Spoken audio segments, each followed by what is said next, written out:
তেজগাঁওয়ে প্রধানমন্ত্রীর কার্যালয়ে দ্বিতীয় দিন অফিস করছেন প্রধানমন্ত্রী তারেক রহমান। এই ব্যাপারে জানতে সরাসরি যুক্ত হচ্ছি সহকর্মী নাজিয়া আফরিনের সঙ্গে। নাজিয়া, আমরা পূর্বেই জেনেছি যে তারেক রহমান নিয়মিত শনিবারও অফিস করবেন। সেই সূত্র অনুযায়ী আজও তারেক রহমান প্রধানমন্ত্রী অফিস করছেন তেজগাঁওয়ের অফিসে। কি জানাবেন আমাদের, কি তথ্য আছে আপনার কাছে?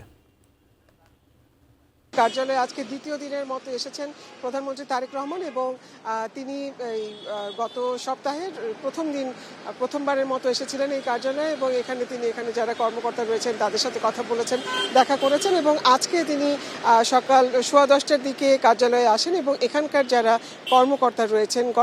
কর্মচারী রয়েছেন তাদের সাথে তার একটি বৈঠকের কথা রয়েছে এবং সেই বৈঠকটি শুরু হয়েছে বেলা 10:30টার দিকে এবং এখন পর্যন্ত এই বৈঠকটি চলছে আমরা যেমনটি জানি। এবং মূলত এখানে যে কার্যক্রমগুলো রয়েছে সেই কার্যক্রমগুলো সম্পর্কে দিক নির্দেশনা দেওয়ার জন্যই এই বৈঠকটি অনুষ্ঠিত হচ্ছে।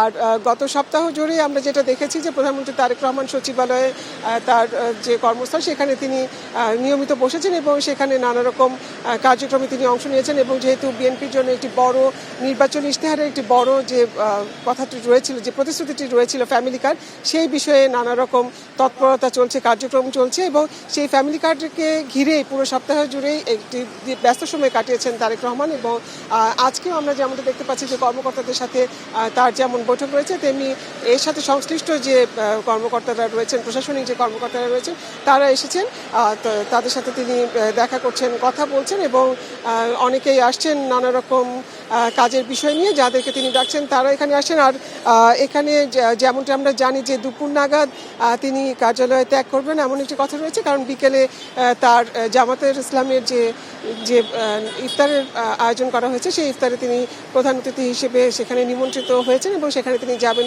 সপরিবারে, এমনটি আমরা জেনেছি। তো আমার কাছে এই ছিল সর্বশেষ খবর। তারিখ নিশ্চয়ই আপনার মাধ্যমে পরবর্তীতে আর কোনো কর্মসূচি থাকলে আমরা জানানোর চেষ্টা করব।